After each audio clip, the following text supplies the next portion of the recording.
सदाबहार सच्ची कहानियों पर आप सभी का स्वागत है। कैदी नंबर 226 बहुत कम उम्र का लड़का था। उसकी उम्र 19 साल की थी। उसके चेहरे पर एक अजीब सा असर रहता था। ना मैं उसे मासूम कह सकती थी, ना ही मक्कार। बस मैं उसे देखती तो मुझे लगता वह किसी गहरी सोच में पड़ गया है। चेहरे पर असर था। मुझे उसके लिए सबसे ज़्यादा दुख इस बात की थी कि वह सजाए मौत का कैदी था। 19-20 साल की उम्र में वह दुनिया छोड़कर जा रहा था, जबकि उसके लिए ये दुनिया अभी खुली ही नहीं थी।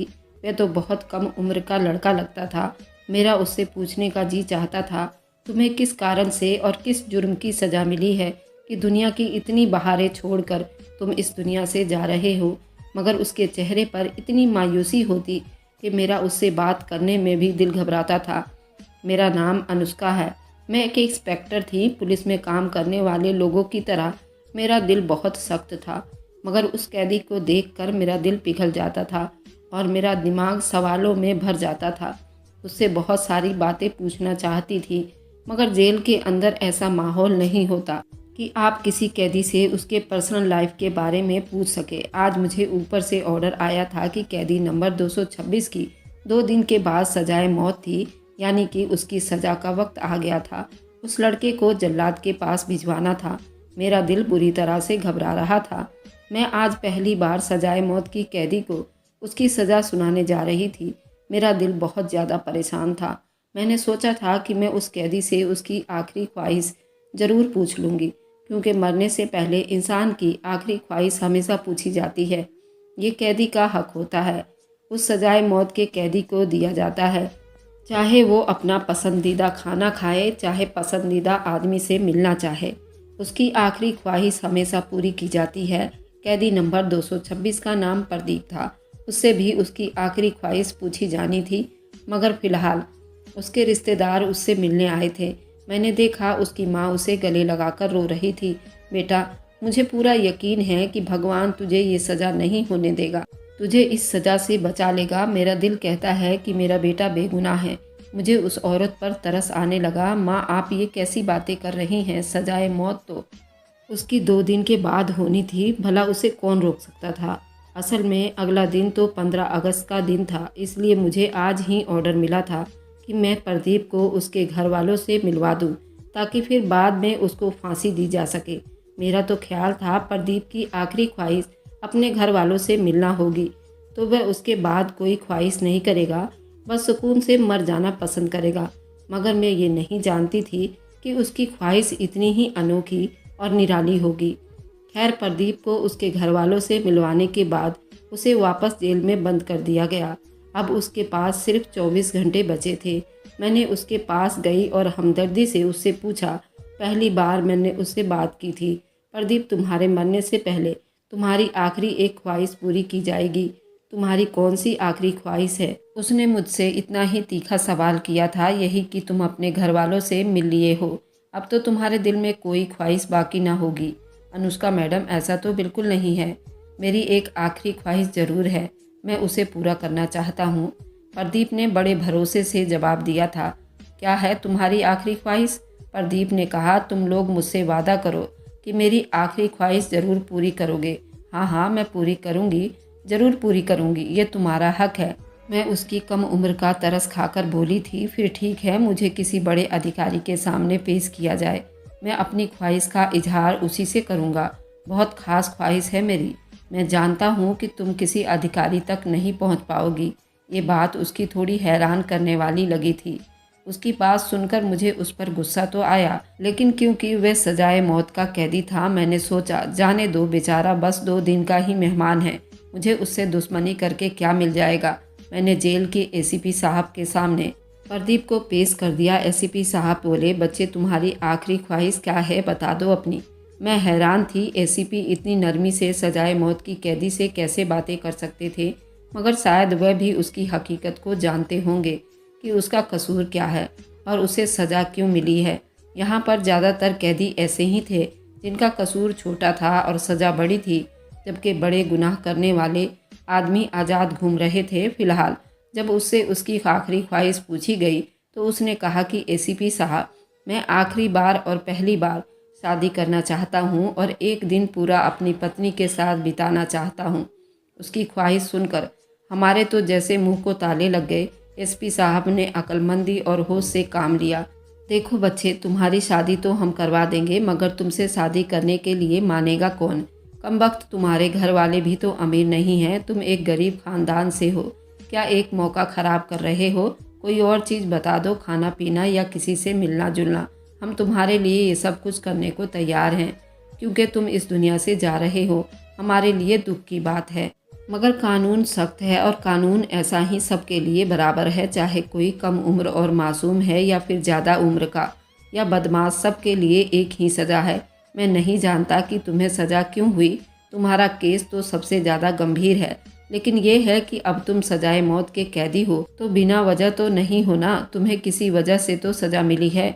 अब तुम किसी ढंग की ख्वाहिश के बारे में बात करो तो हम पूरी भी कर देंगे, लेकिन मैं यकीन से कह सकता हूँ तुमसे कोई शादी के लिए तैयार नहीं होगा, और फिर हम कैसे तुम्हारी शादी करवा दें? प्रदीप बड़े तसल्ली से बोला, एसपी साहब, मैं कब आपसे कह रहा हूँ कि आप मेरी शादी करवाओ। मैं आपको एक ऐसा तरीका बताता हूँ, मेरी शादी खुद ब खुद हो जाएगी। उसकी बात सुनकर मेरे भी कान खड़े हो गए। मैं सोचने लगी कहीं ये जेल की किसी औरत से शादी करने का ना बोल दे। फिलहाल प्रदीप ने कहा कि बाहर किसी मस्जिद में जाकर ऐलान करवा दो। प्रदीप 226 का कैदी किसी औरत से शादी करना चाहता है जो एक दिन के लिए सज़ा मौत से पहले उसकी दुल्हन बन सके। अब ये बात थी तो बड़ी बेढंगी, मगर प्रदीप ने हमसे वादा करवा लिया था, अगर कोई औरत उसके बाद भी मुझसे शादी करने को तैयार हुई तो आप रोकेंगे नहीं और मेरी दुल्हन सुबह होने तक मेरे पास ही रहेगी। प्रदीप की अक्लमंदी ने हमें भी परेशान कर दिया था। उसके सवाल ऐसे थे, हम लोग भी परेशान हो गए। हमने कहा ठीक है, हम ऐलान तो करवा देंगे, मगर हमें इतना यकीन है कि तुमसे शादी करने कोई नहीं आएगा। कोई औरत अपना भविष्य क्यों बर्बाद करेगी? एक दिन के लिए क्यों दुल्हन बनेगी? अपने रिश्तेदारों से क्यों झगड़ा मोल लेगी? प्रदीप ने मेरी कोई बात नहीं सुनी। कहने लगा, बस आप ऐलान करवा दो, मेरी यही ख्वाहिश है। उसके बाद अगर कोई ना आया तो मैं कोई और ख्वाहिश नहीं करूँगा, फिर मुझे भले सजाए मौत दे दी जाए। हमने प्रदीप की ख्वाहिश को पूरी करते हुए मस्जिद में ऐलान करवा दिया था। साथ में ये भी बता दिया कि वह सजाए मौत का कैदी है। 2 दिन के बाद उसे उसकी जुर्म की सज़ा की फांसी दी जाएगी और वह इस दुनिया से चला जाएगा। अगर कोई औरत भी उससे शादी करना चाहती है तो फलाने थाने में आ जाए, वहाँ से उसे जेल पहुँचा दिया जाएगा। हमें तो ये मजाक ही लगा था। हमने तो उसकी ख्वाहिश पूरी कर दी, मगर ठीक 1 घंटे के बाद सिपाही अर्जुन ने बताया, जेल में एक औरत आई है जो दुल्हन के कपड़ों में है और उसके साथ एक पंडित जी भी हैं। मुझे बात बड़ी हैरान कर देने वाली लगी। मुझे लगा शायद यूं ही कह रहे होंगे, पर जब मैं और एसीपी साहब बाहर गए तो ये देखकर हैरान रह गए कि सामने एक नौजवान लड़की, उसकी उम्र कुल 20 साल की होगी, वह लड़की खड़ी थी और उसके साथ में पंडित जी भी थे। उन्हें देखकर ऐसा लग रहा था उन्होंने उस लड़की की शादी के लिए यहाँ जेल में हामी भर ली है। उनके पास शादी का रजिस्टर भी था, जबकि लड़की खूब अच्छी तरह तैयार थी। लड़की का मेकअप, उसकी तैयारी देखकर लगता था ये सब तो उसने पहले से तैयार कर रखा है। अब मुझे प्रदीप पर शक होने लगा था कि उसने शादी का इजहार क्यों किया होगा। एक दिन के लिए उसे अपनी दुल्हन से मिलकर क्या मिलेगा? ये औरत कौन है? मैंने पंडित जी से पूछा। जी मुझे नहीं पता, ये मेरे पास आई थी, उसने कहा कि मेरी शादी करवानी है, मेरे साथ जेल में चलना पड़ेगा। मैं उस लड़की की बात मानते हुए उसके साथ आया हूँ, बाकी मुझे कुछ नहीं मालूम।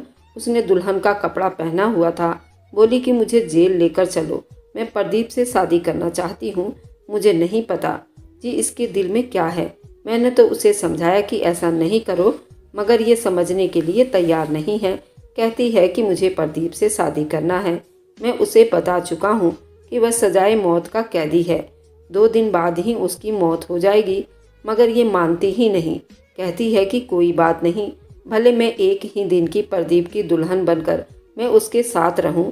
एक दिन की ज़िंदगी मानो, मैं बरसों की ज़िंदगी काट लूँगी और मेरी सारी इच्छाएं और ख्वाहिशें पूरी हो जाएगी, क्योंकि मैं प्रदीप से सच्ची मोहब्बत करती हूँ। हमें नहीं पता था कि प्रदीप को कोई लड़की इतना चाह सकती है कि उसके लिए सब कुछ छोड़ने को तैयार है। बात बड़ी अजीब सी थी, लेकिन खैर, हमारा काम तो उसकी ख्वाहिश पूरा करना था। हमने किसी बात पर कोई एतराज़ नहीं किया। पंडित जी को बुला लिया गया।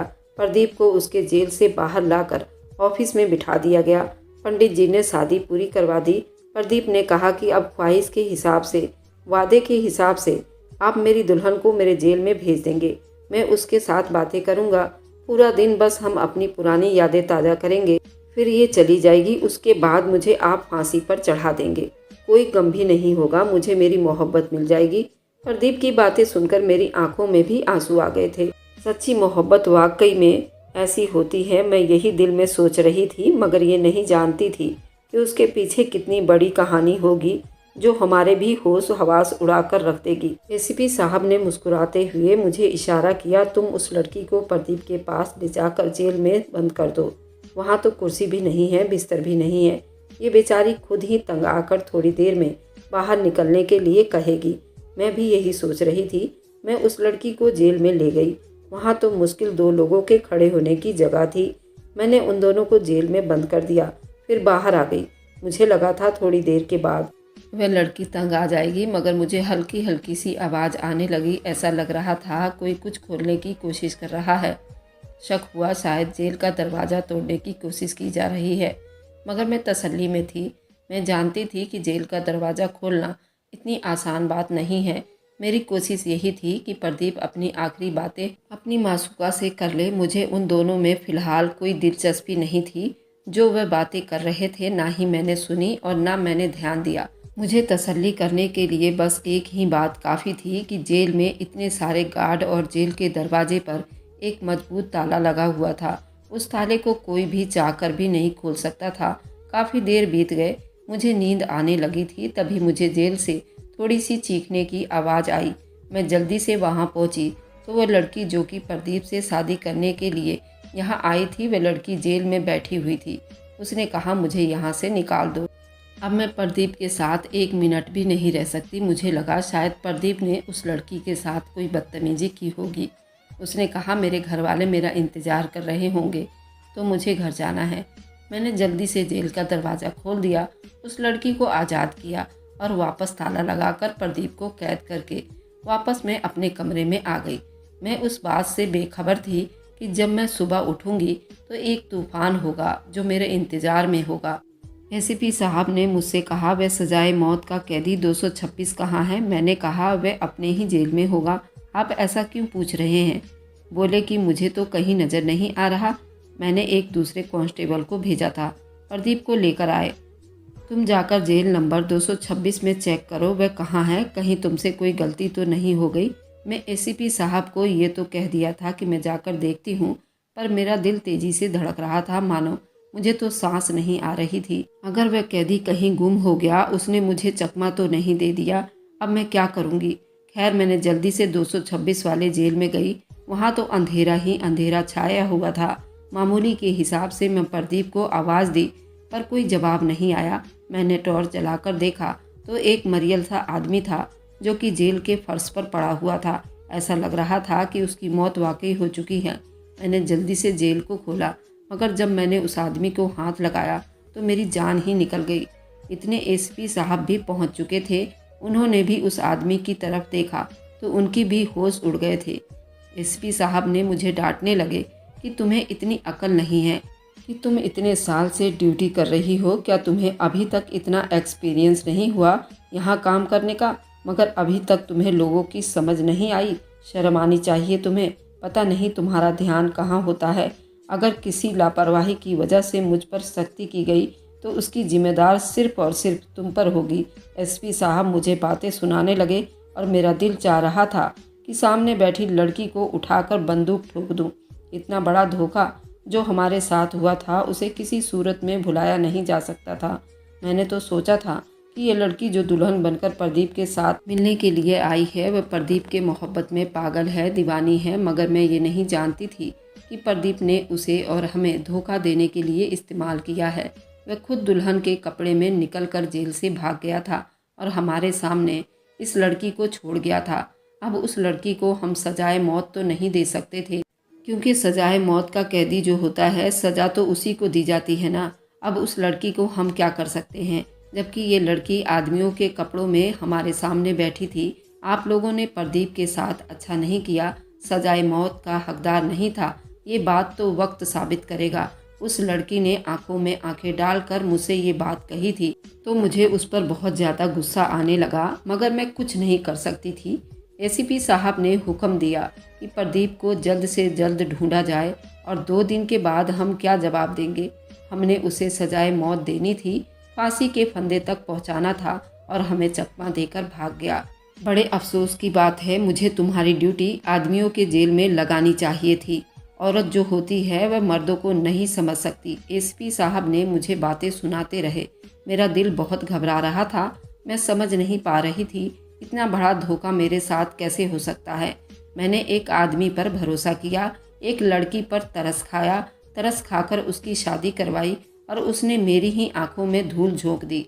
मगर अब हमारे पास सिर्फ एक ही रास्ता था कि हम उस लड़की के माँ बाप तक पहुँचे, फिर प्रदीप को ढूंढे। प्रदीप रात के अंधेरे में कहाँ गया, हमें इस बात का बिल्कुल पता नहीं था, क्योंकि वह यहाँ से सुबह के 4 बजे निकला था। मगर मुझे उस लड़की पर हैरानी हो रही थी। अब मेरी दिलचस्पी का पूरा श्रेय वह लड़की बन गई थी। आखिर वह लड़की कैसे प्रदीप की जगह बैठने पर राजी हो गई, कैसे उसने प्रदीप को अपना पति भी मान लिया, कैसे उसने सोच लिया कि प्रदीप के हिस्से की फांसी उसे दी जाएगी। उसने इतनी मोहब्बत क्यों की, वह भी एक मुजरिम से। मैं ये बात नहीं जान सकती थी। अगर प्रदीप इतना बड़ा मुजरिम होता तो ये लड़की उसे इतनी मोहब्बत कैसे करती। मैंने उसके माँ बाप का पूछा तो उसने मुझे साफ साफ बता दिया था कि वो कांस्टेबल अर्जुन की बेटी है। अर्जुन साथ वाले गांव में रहता था। अर्जुन को बुलाकर लाना हमारे लिए कोई मुश्किल बात नहीं थी, मगर मैंने सोचा कि जब ये लड़की मेरे सामने है तो क्यों ना मैं सारी बात इसी से पूछ लूं। जब उसने एक अजीब बात कही, बोली कि मैं अर्जुन जीजू के बारे में एक एक बात आपको सच बताने के लिए तैयार हूँ। मैंने हैरानी से उसकी तरफ देखा था। अपने पति को जीजा क्यों कह रही थी? क्या अर्जुन तुम्हारा जीजा है? फिर तुमने अर्जुन से शादी क्यों की? मैं तुम्हें पूरी बात बताती हूँ। अगर रिश्ते में वह तुम्हारा जीजा लगता है तो तुम लोगों ने ये नाटक क्यों किया? वह रिश्ते में मेरा जीजा है, पर किस्मत ने मुझे उनसे शादी करने पर मजबूर कर दिया। मोहब्बत मैं उनसे ज़रूर करती हूँ, मगर मेरी मोहब्बत ऐसी नहीं थी कि मैं उनसे शादी कर लूँ। मैं उन्हें अपना जीजा ज़रूर मानती थी, पर मजबूरी में आकर मैंने उनसे शादी कर ली। तो फिर तुमने ये सब कुछ क्यों किया? तुमने उससे शादी क्यों की? क्या वजह थी? क्या तुमने हम सबको चकमा देने के लिए, अर्जुन को यहाँ से भगाने के लिए ऐसा किया? नहीं, यकीन मानिए ऐसा बिल्कुल भी नहीं है। वह कल शाम तक वापस आ जाएंगे। वह मुझे यहाँ कैसे छोड़ सकते हैं? बात यह है, अब तो उन्होंने मुझसे शादी कर लिया है। मैं उनकी धर्मपत्नी हूँ और वे अपने धर्मपत्नी को कभी भी छोड़कर बुज़दिलों की तरह भागेंगे नहीं। वह पीठ दिखाकर भागने वालों में से नहीं हैं। लड़की की बातें सुनकर मैं हैरान रह गई थी। फिर जो उसने कहानी सुनाई वह तो मुझे ज़्यादा परेशान कर गई थी। मैं मजबूर हो गई। मैंने अपना फैसला बदल लिया और दोबारा से इस केस की जांच की ऑर्डर ले लिया और कैदी नंबर 226 की दुल्हन से फिर से पूछताछ हुई। उसने अपनी कहानी सुनाना शुरू की। मेरा नाम अंकिता है। मेरी बड़ी बहन की मंगनी अर्जुन से हो चुकी थी। अर्जुन बचपन से ही बहुत बहादुर लड़का था। जिंदगी में शायद ही ऐसा कोई वक्त आया जब अर्जुन किसी से डरकर भागा हो। अर्जुन मेरे पड़ोस के गांव में मेरे मम्मी का सहेली का लड़का था। अर्जुन पर हम लोग बहुत भरोसा करते थे। फिर जब उन्होंने मेरी बड़ी दीदी की मंगनी अर्जुन से करवा दी तो अर्जुन हमारे घर भी आने जाने लगे, मगर गांव का माहौल बड़ा अजीब होता चला गया। एक रात अर्जुन दीदी से मिलने के लिए हमारे घर पर आए। उस दिन माँ पापा भी घर पर नहीं थे। अर्जुन भाई की मंगनी हो चुकी थी। अब तो उनका हमारे साथ एक रिश्ता बन गया था। हम दोनों बहनें घर पर ही थी। घर में कोई और भी नहीं था। अर्जुन पिछले दरवाजे से आए। मैं समझ गई थी कि अर्जुन दीदी से मिलने के लिए आए होंगे। मैं किचन में चाय बनाने के लिए चली गई। दोनों आपस में बातें कर रहे थे। दरवाजे पर जोर जोर से किसी की आने की आहट होने लगी। मैं घबरा गई। मुझे लगा शायद मम्मी पापा आ गए हैं, मगर मैंने जाकर दरवाजे से बाहर झांक कर देखा तो कोई 3-4 आदमी खड़े थे। वे हमारे मोहल्ले के ही कुछ छिछोरे और बदमाश लड़के थे। उन्हें देखकर मैं डर गई, मारे कांपने लगी। मैं सोच भी नहीं सकती थी कि हमारे दरवाजे पर कभी ऐसे आदमी आएंगे। मुझे इस बात की तसल्ली तो थी, चलो हमारे साथ अर्जुन जीजू तो हैं, मगर ये आदमी गांव के बदमाश थे। मुझे उनको देखकर ही खून सूखता चला गया था। मैंने उनसे पूछा कि तुम कौन हो? उन्होंने कहा कि दरवाज़ा खोल दो, वरना हम दरवाज़ा तोड़ देंगे। मैंने उनसे बहुत विनती की, हम घर में अकेली बहनें थी, तुम लोग यहाँ से वापस चले जाओ। तब उन्होंने माँ बहन की गालियाँ देते हुए कहा कि हम वापस नहीं जाएंगे, तुम लोग इस गांव में बेशर्मी फैला रहे हो, हमें सब पता है इस घर में और कौन कौन है। हमारे सामने ही तुम लोगों के घर में एक लड़का आया है। ये शोर सुनकर अर्जुन भी बाहर आ गया। उन्होंने घर का दरवाज़ा खोल दिया, मुझे अंदर जाने को कहा। मैं तो अंदर कमरे में चली गई, मगर अर्जुन उन लोगों से उलझ पड़ा। उनमें से एक ने बहुत गलत बात की, बोला कि अगर हमें पता होता कि यहाँ पर लड़कियाँ हैं और इस तरह की लड़कियाँ हैं तो हम भी आ जाते, हम तो 3-4 हैं, पैसे भी अच्छे देंगे। ये बात सुनकर अर्जुन से रहा नहीं गया। उन लोगों ने इतनी गलत बात कर दी थी कि अर्जुन गुस्से से उबलने लगा था। अर्जुन की होने वाली पत्नी के बारे में इतनी गलत बात कोई करे, किसी भी मर्द के सामने करे तो कोई बर्दाश्त नहीं कर सकता। अर्जुन ने उस वक्त तो उन लोगों को कुछ नहीं कहा, क्योंकि एक तो वह निहत्थे थे और दूसरा अक्लमंदी का काम भी यही था कि हम बहनों के होते हुए उनसे ना लड़ा जाए। उन्होंने समझा बुझाकर भेज दिया, मगर अब तो ये रोज का तमाशा बन गया था। हमारे घर के बाहर 3-4 बदमाश खड़े रहते थे। मेरे माँ पापा जैसे ही इधर उधर जाते, ये लोग हमें तंग करने लगते। एक दिन ऐसा ही किस्सा हुआ जिसने हमारी जिंदगियों को हमेशा के लिए बदल कर रख दिया। मेरी दीदी अपने कमरे में सो रही थी, खिड़की तोड़कर एक बदमाश कमरे में घुस आया। उसी वक्त अर्जुन जीजा भी घर पर दाखिल हो गए थे। उन्होंने उस आदमी को अंदर आते हुए देख लिया था। अर्जुन जीजा से बर्दाश्त नहीं हुआ। बस फिर एक ऐसी लड़ाई हुई जिसने ना सिर्फ मेरी बहन की जान ले ली, बल्कि अर्जुन जीजा के हाथ से भी एक ऐसा जुर्म हो गया जिसकी सज़ा उन्हें सजाए मौत की सूरत में मिली। अगर हम लोग अमीर होते, हमारे हाथ में कोई ताकत होती, तो ऐसा नहीं होता, क्योंकि किसी के घर पर हमला करके और उसकी इज्जत पर हमला करने के जवाब में किसी पर भी फूल तो नहीं बरसाए जाते ना। अर्जुन जीजा ने जो भी किया वह हमले के जवाब में किया था और उन पर अब किसी तरह का केस बनता भी नहीं है। मगर जबकि गांव के लोग ताकतवर थे, उन्होंने अर्जुन जीजा के लिए ज़िंदगी नर्क बना दी। पहले 6 महीने वह इधर उधर छुपे रहे, मगर फिर आखिरकार उन्हें पकड़ लिया गया और जेल में डाल दिया गया। अब अगर वो यहाँ से निकलते भी हैं तो भी लोग उन्हें जिंदा नहीं छोड़ेंगे, जबकि कसूर हमारा नहीं, कसूर उन लोगों का है जिन्होंने हमारे घर पर बिना वजह हमला किया था। हमें हमारे बिना किए गुनाहों की सज़ा देनी चाहिए थी। अर्जुन की माँ ने उनसे मुलाकात के दौरान उन्हें ये मंसूबा बता दिया था। मेरी माँ ने उन्हें कसम देकर कहा था कि मैं अपनी दूसरी बेटी भी तुम पर कुर्बान कर दूंगी, मगर तुम्हें सज़ा नहीं होने दूंगी। हमारे ख़ानदान को जितनी उनको ज़रूरत है उतनी किसी को नहीं। मैं मर भी जाऊं तो किसी को फ़र्क नहीं पड़ेगा। ये कहकर वह लड़की रोने लगी। मुझे समझ नहीं आया कि अब इस केस का क्या होगा, लेकिन बस भगवान की मदद से उन लोगों का केस मीडिया की वजह से किसी बड़े अधिकारी तक पहुंच गई थी। अर्जुन उस आदमी से मिलने के लिए शहर गया था। रातों रात जाकर अपने केस और उसके सामने रखा। वह बहुत काबिल वकील था और उस केस के उसने बारीकी से जांच पड़ताल की। वह बहुत ही अच्छा इंसान था। उसने अर्जुन को जेल की सलाखों से बचा लिया था और ये केस काफ़ी हाईलाइट हो चुकी थी, मगर वकील साहब की धमकी और उनके वकालत की वजह से एसीपी साहब को भी ये सारे केस पर दोबारा से गौर करना पड़ा। इस केस में अर्जुन की तरफ से ना कोई अपील दी गई थी और ना ही उसे सफाई का मौका दिया गया था। दोबारा से केस चला और उसके बाद अर्जुन जीजा बाइज्जत बरी हो गए थे, क्योंकि वो बहुत ही अच्छे इंसान थे। उसके पास तो कोई हथियार भी नहीं था, ना तो उसके नाम पर कोई बंदूक वगैरह थी। भगवान ने शायद उसकी मोहब्बत और प्यार की वजह से हम सब की लाज रख ली थी, वरना इतने बड़े केस से मैंने कभी किसी को बरी होते नहीं देखा था। भगवान ने हम सबको एक सीधी राह दिखाई थी। अगर आपको आज की कहानी पसंद आई है तो वीडियो को ज़रूर लाइक कीजिएगा और अपने दोस्तों के साथ शेयर भी कीजिएगा। और हाँ, अगर आपने अभी तक हमारे चैनल को सब्सक्राइब नहीं किया है तो ज़रूर सब्सक्राइब कर ले।